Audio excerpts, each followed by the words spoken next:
Retreat series, Dhamma talk number 16.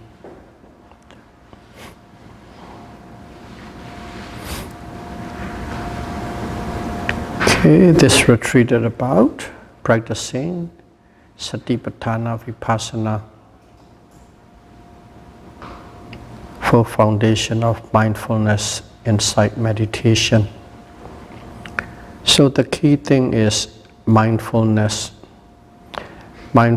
related or in terms of full foundation of mindfulness. As the word indicated, full foundations, that means we are not only observing a single object or pair of objects. That's the first thing. In other words, multi-objects. Anything that is arising or happening in this body, okay, in this living body, whatever it is that is happening at the present moment, that becomes aware in the field of attention. That's what we are observing. So when we observe that, we must observe thoroughly and completely,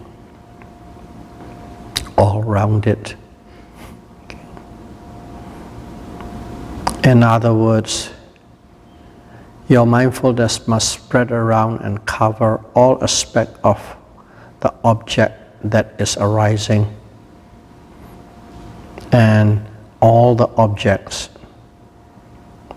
that are arising in this body. There is no choosing, no discrimination, whichever is most prominent, and one must know. And also, one must know the object in all aspects. First of all, in terms of its character, and also the way it behaves or changes during the span or the lifespan of that object, which means one must know from the moment it arises, which we can call it birth, and the stages of transformation since that birth, which equates to decay, and then the end of that object, which is the death. Basically, each and single object has the birth, decay, and death. That aspect, that duration must be covered. So this is a very thorough mindfulness, not just simply one point touch and know, one point touch and know. Only when you observe thoroughly, completely, from the beginning to the end, then it becomes a superior mindfulness or samasthiti, correct mindfulness, which will bring about insight. If not, you would not achieve insight.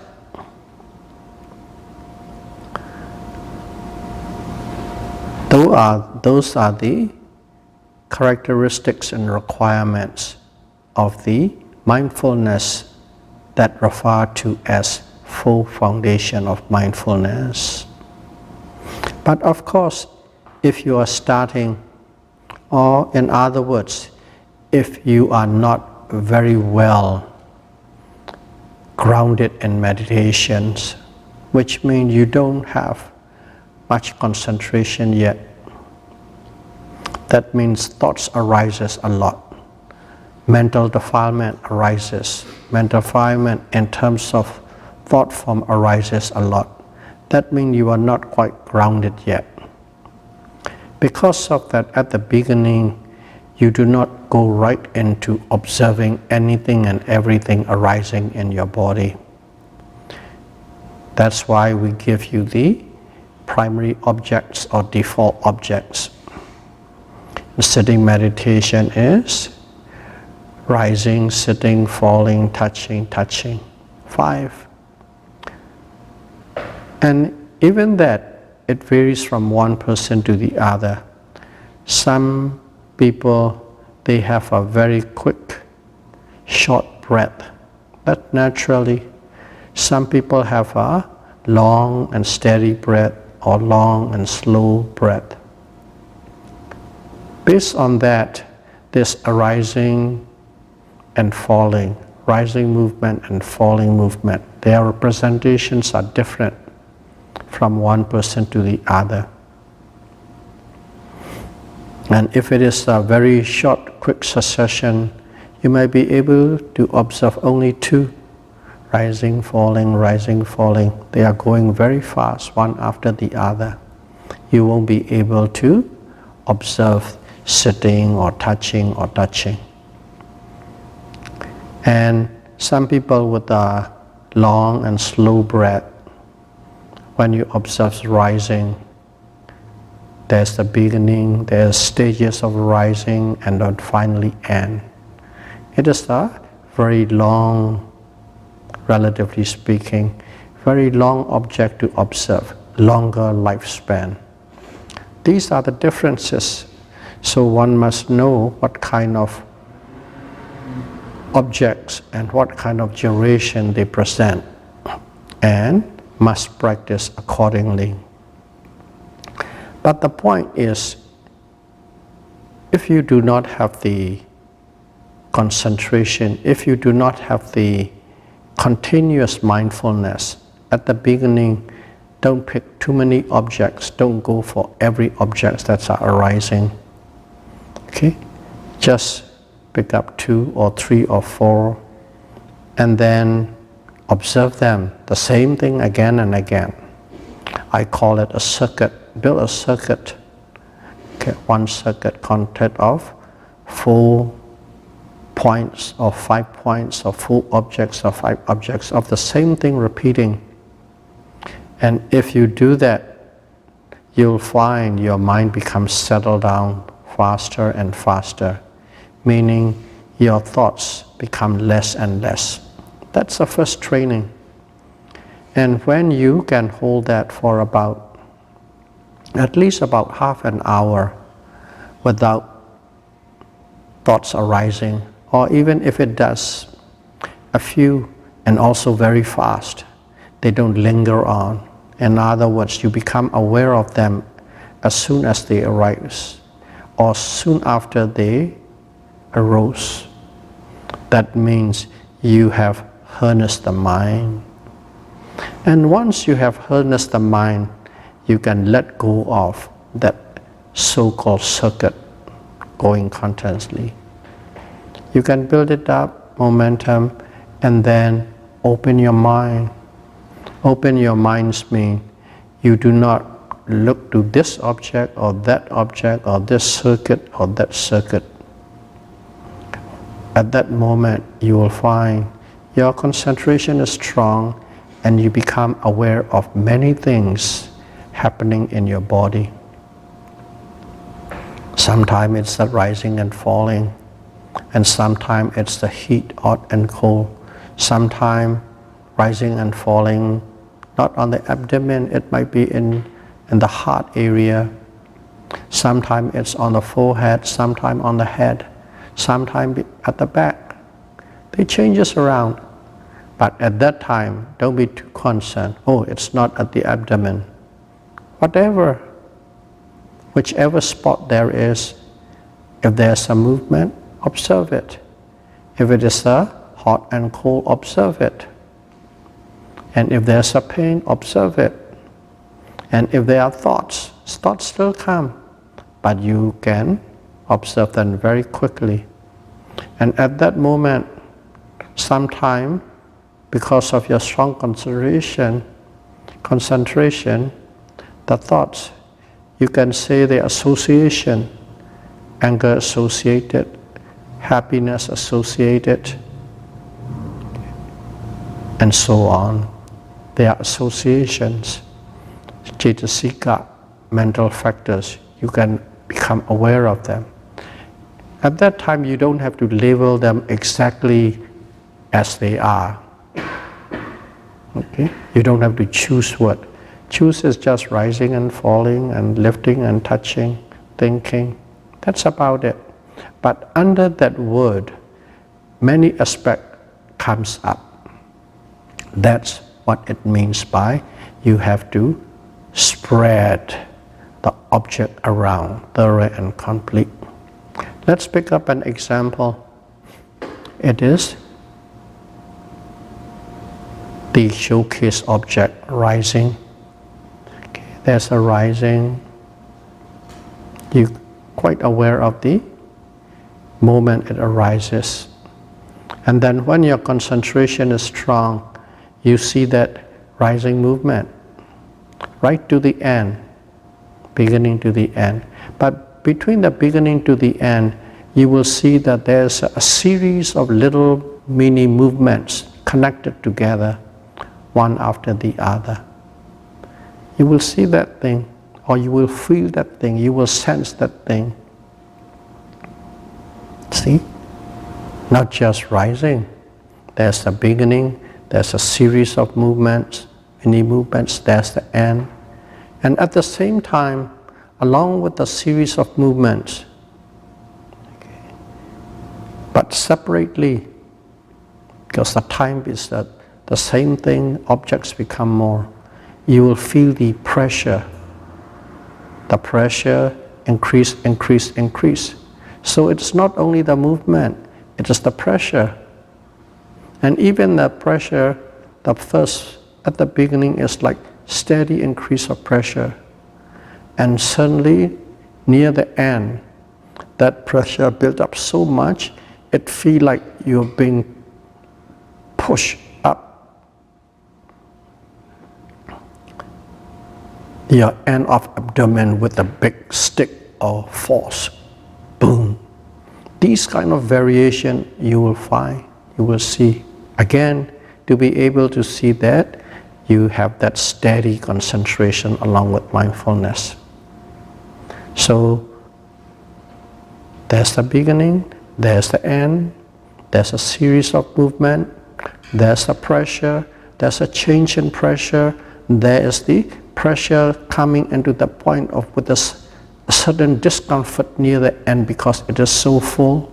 So there's a discomfort, vedana, movements, rupa, beginning and the end, they are rupa, but at the same time that has a different connotation.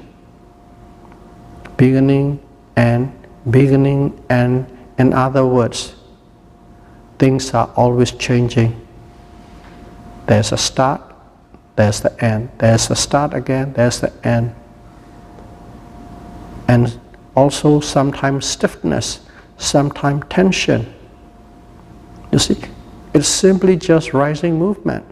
Now you see so many things. That's what it means by your mindfulness. You must spread your mindfulness to cover the whole object. We simply just say movement. Now you see so many things in that movement. That's what it means by you are observing thoroughly and completely and covering and spreading the whole object. But to be able to sense them, to be able to see them, feel them, you must have a certain degree of concentration with it. Without that concentration, you won't see. You will simply be projecting or imagining because you heard it or you read it. But that is not true experience. It is your mental projection or imagination based on the theory. But you must actually feel it, see it. To do that, you need a certain degree or a certain extent of concentration. You don't have to force to see it. When the concentration is there, you simply experience it.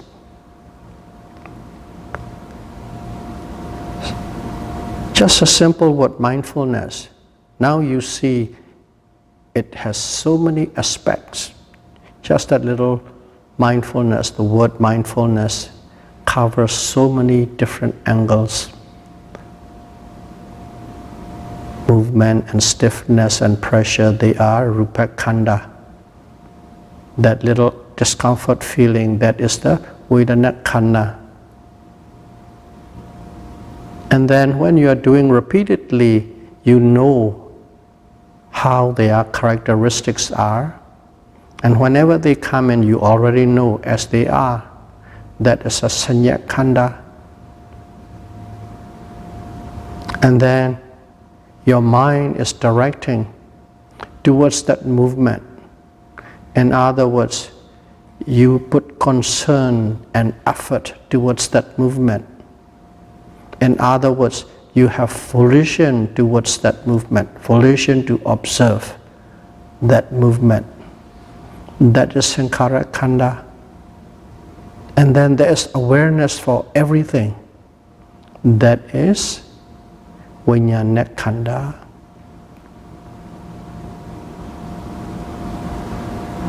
The 5 aggregates is right there. That is knowing thoroughly. Just one object, you think simply one object and you are simply mindful, but you are covering all the 5 aggregates. What we call nama and rupa, mind and matter, what we call self, is on that little one dot, one moment you are experiencing.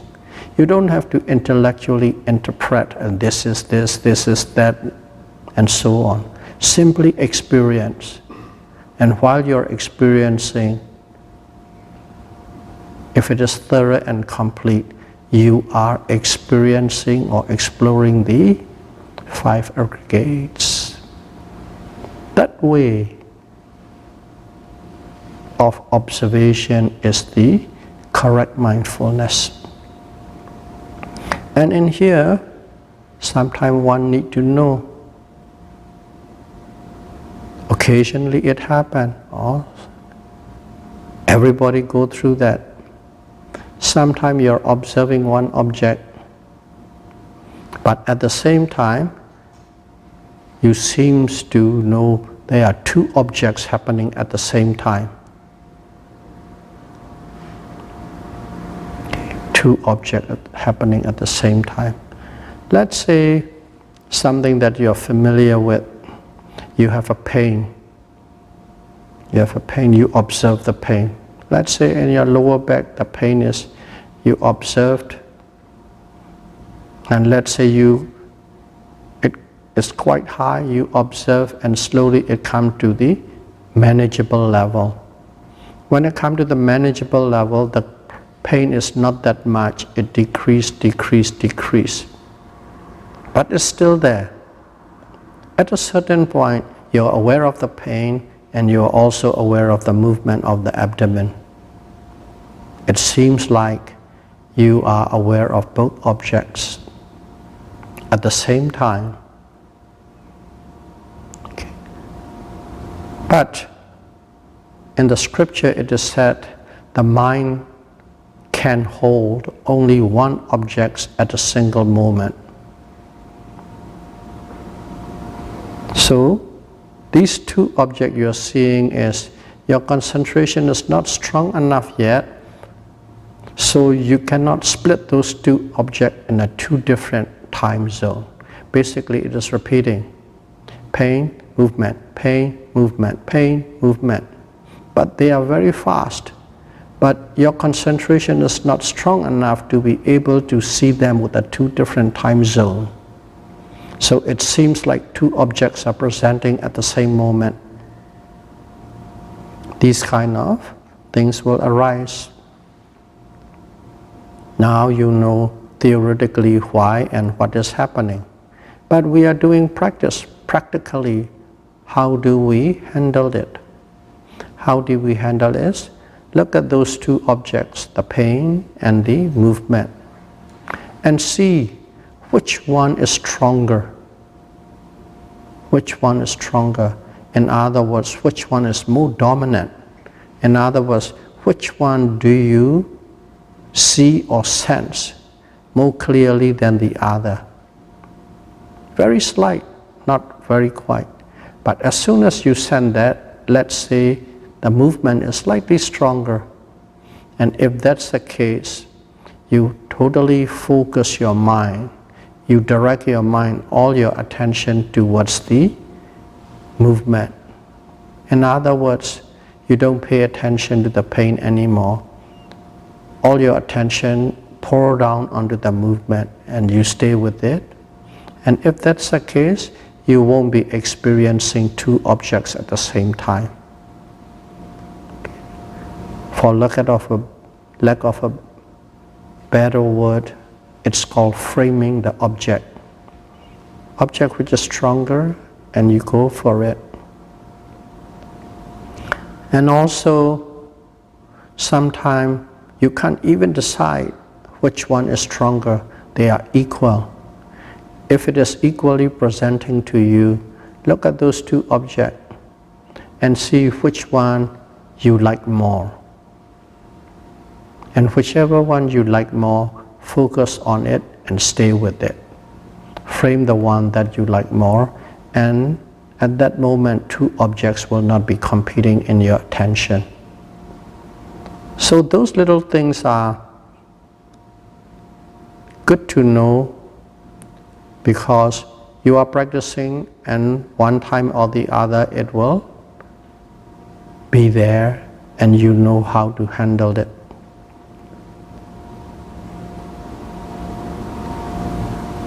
And we are practicing this mindfulness, of course. Why? What is the immediate objective of practicing this mindfulness? Full foundation of mindfulness. What is the immediate objective? So what is the purpose or goal of that? Right here, right now, we are not talking about Nibbana, the end of all suffering. That is the final goal.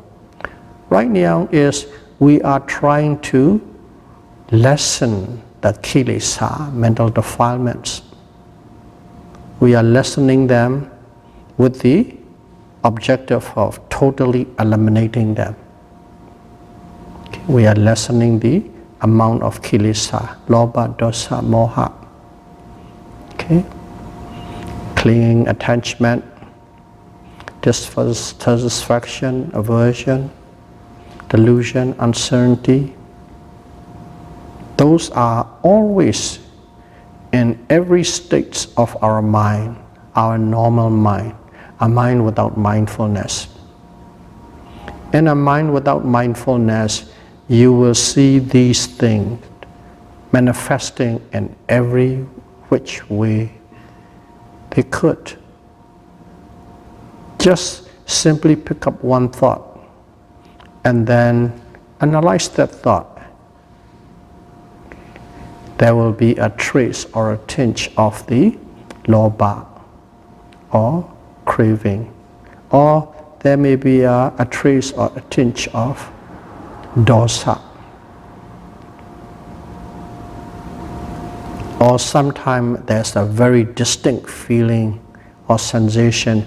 You can't make a decision, you are confused, you are uncertain. That is moha.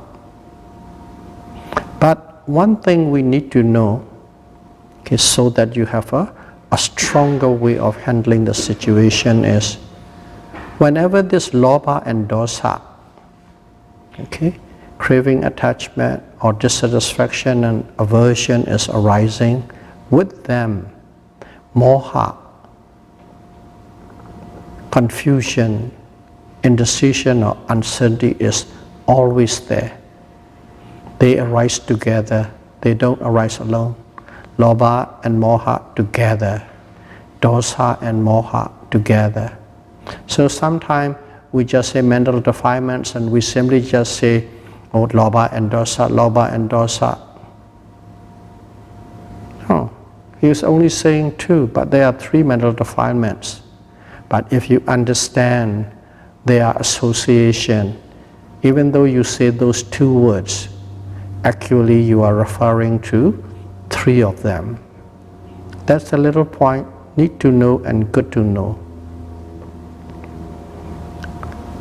So, we are practicing mindfulness to lessen and with the objective of eliminating them, abandoning them.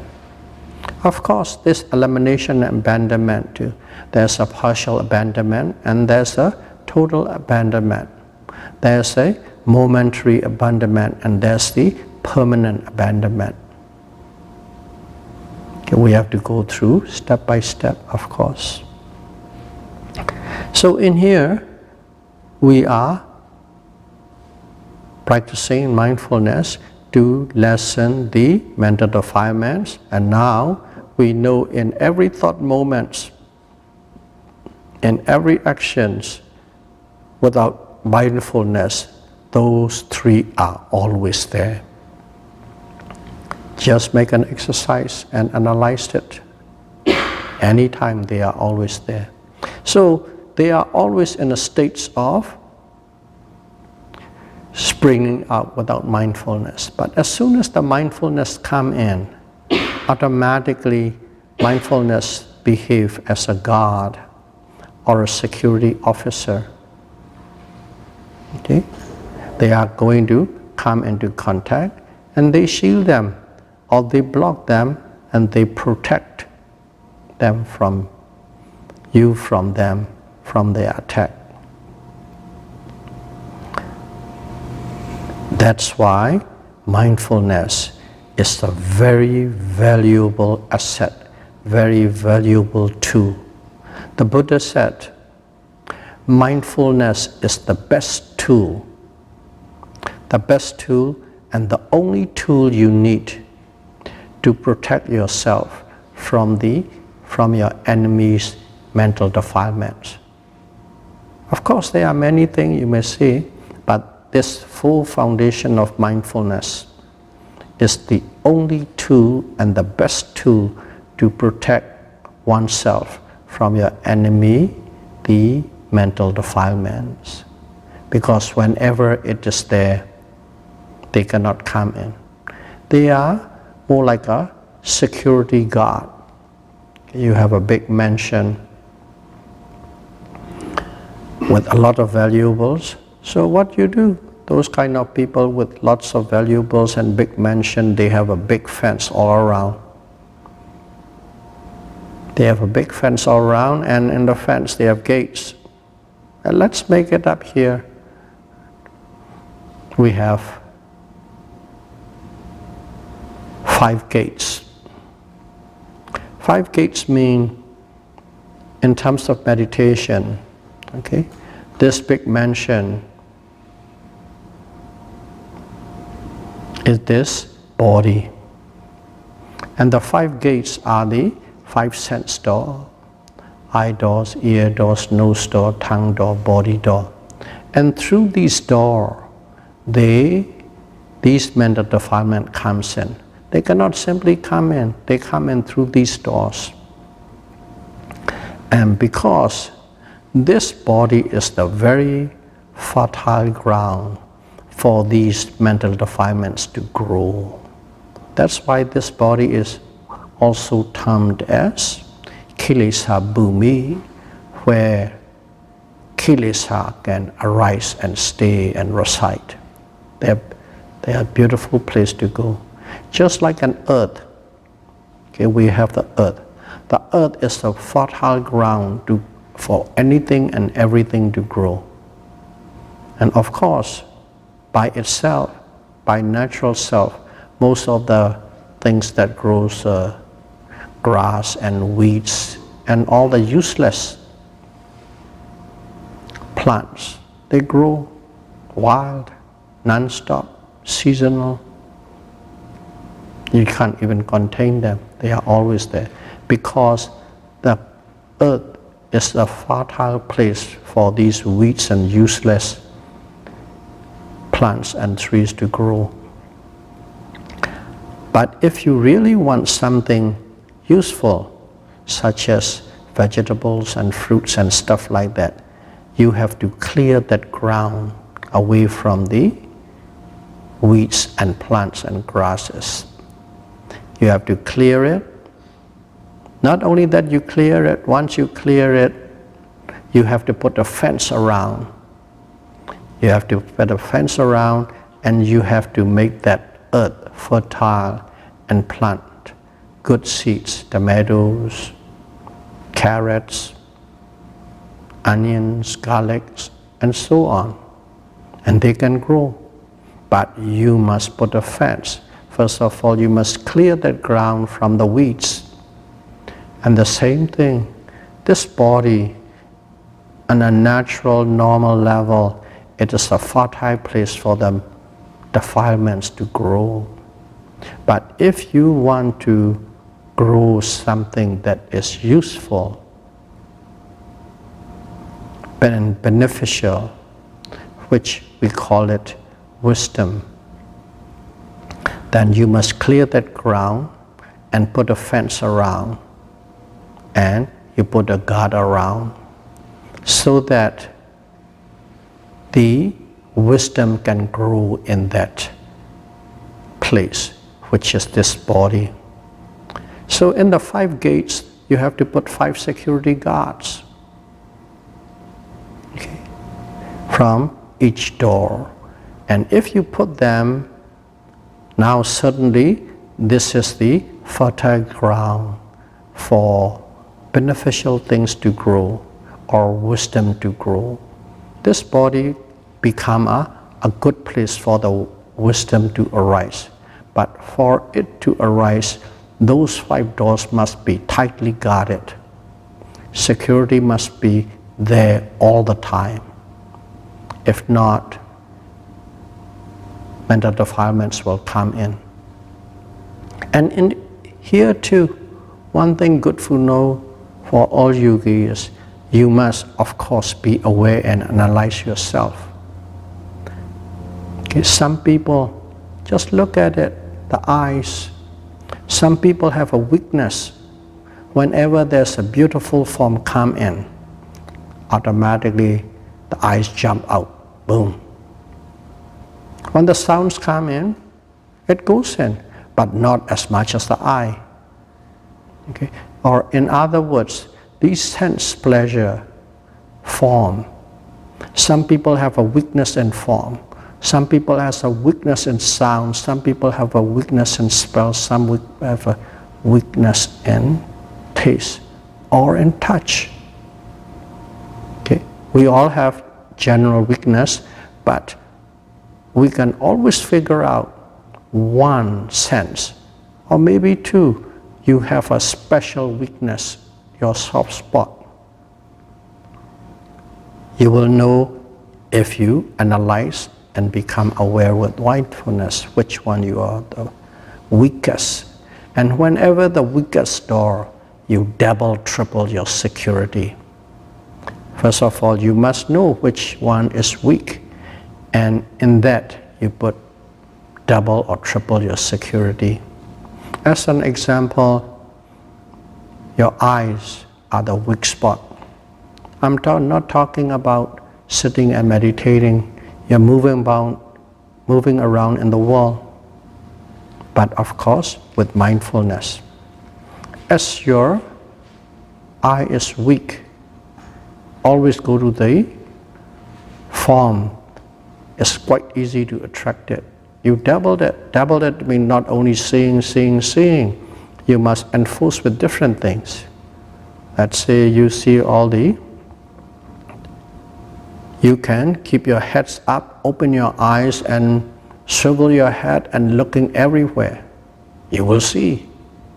But if you keep your head down, eyes half closed, and if you don't look too much around, and automatically you have a double security, double blind.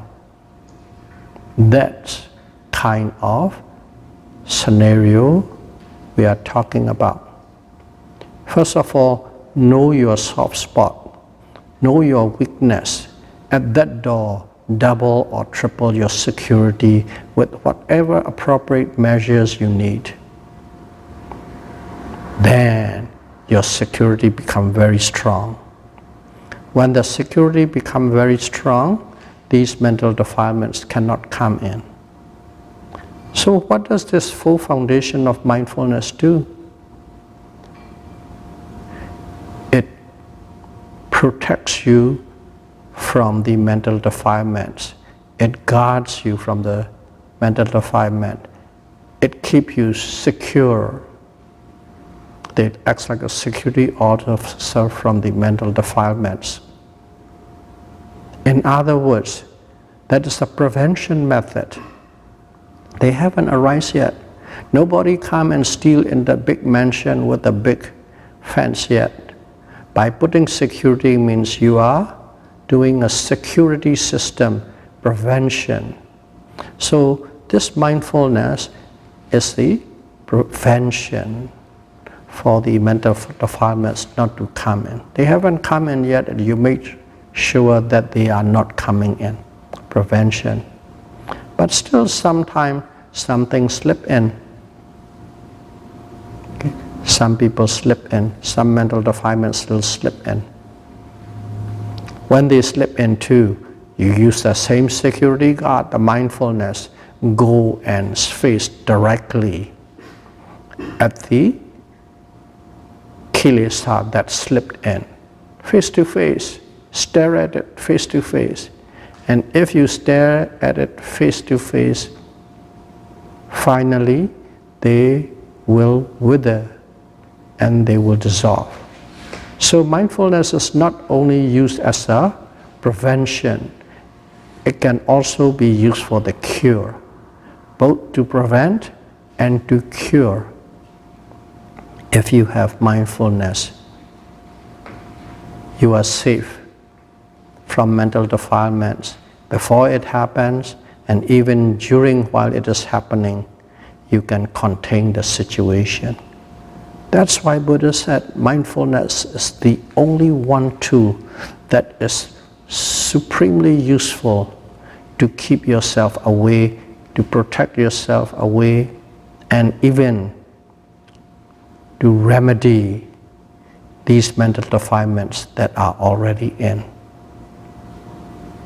There are many methods, but this one Buddha recommended with high confidence and with a high praise. That's mental defilements, full foundation of mindfulness. Just little one word. Now we know how many aspects it can spread and what kind of benefits and what kind and in what way we must observe.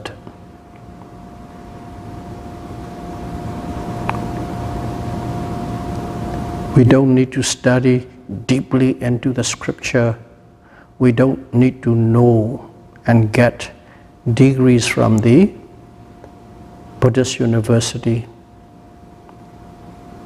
But if you know mindfulness, what is mindfulness, how to practice mindfulness correctly, and what kind of things it can give rise for your benefit. And if you truly want the benefits that it can provide you, if you truly want, all that you need to do is apply effort and make that mindfulness your own. Not only in your sitting meditation, not only in a walking meditation or a daily activities in a retreat center, but in every aspect of your life. That's why we use the word mindfulness as a lifestyle. You must make mindfulness a lifestyle. If you put that, you are away from kilesa, you are safe from kilesa.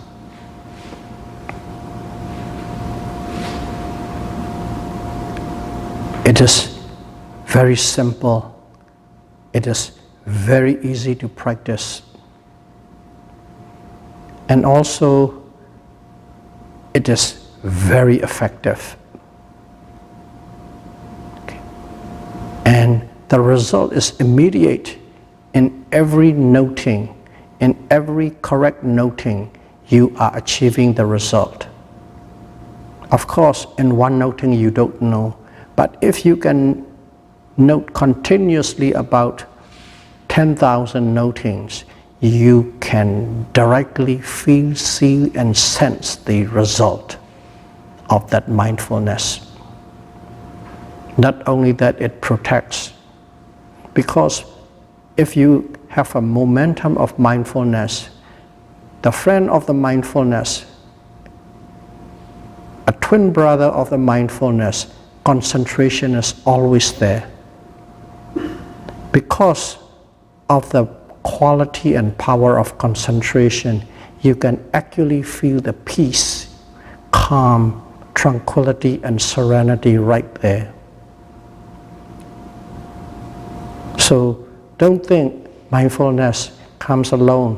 When he comes, his twin brother concentration is his side. Never fails. It's always there. That is where you get the calm, peace, happiness, serenity, and tranquility, and security, total security. Because when concentration is there, in those places, mindfulness has no chance to arise. Because concentration and kilesa is like fire and water. Only one can exist. And when you have them both together for an extended period of time, that is where the fruits really grow. That fruit is insight or wisdom. As such, one must understand mindfulness and also have a desire to possess it. Without that desire to possess it, you will never have it. Because if you don't desire, you won't walk. But once you have a true desire, you will put effort. And if you put effort, eventually the fruits will grow and you can have the fruits. So may all of you be able to understand mindfulness thoroughly and completely, so that it can promote saddha, confidence, and chanda, desire to possess it.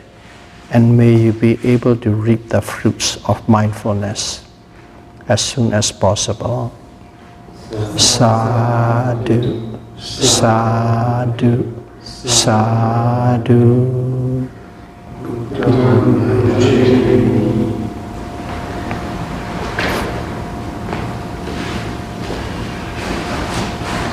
Dhammam bhajami.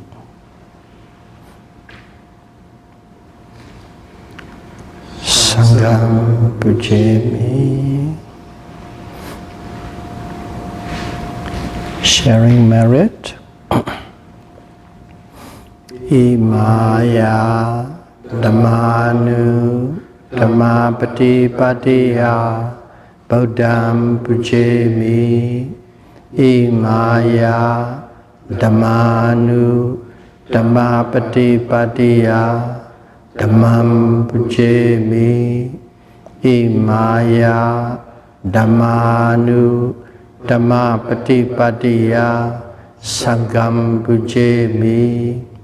Adha imaya patipatiya jara maranamma primocchaisami. Idame punya asavakya vahang hotu. Idame silam megaphala nyanasa pichyo hotu. Imano punya bhagam sabba sadanam dema sabbe sata sukhita hontu. Sadhu, sadhu, sadhu.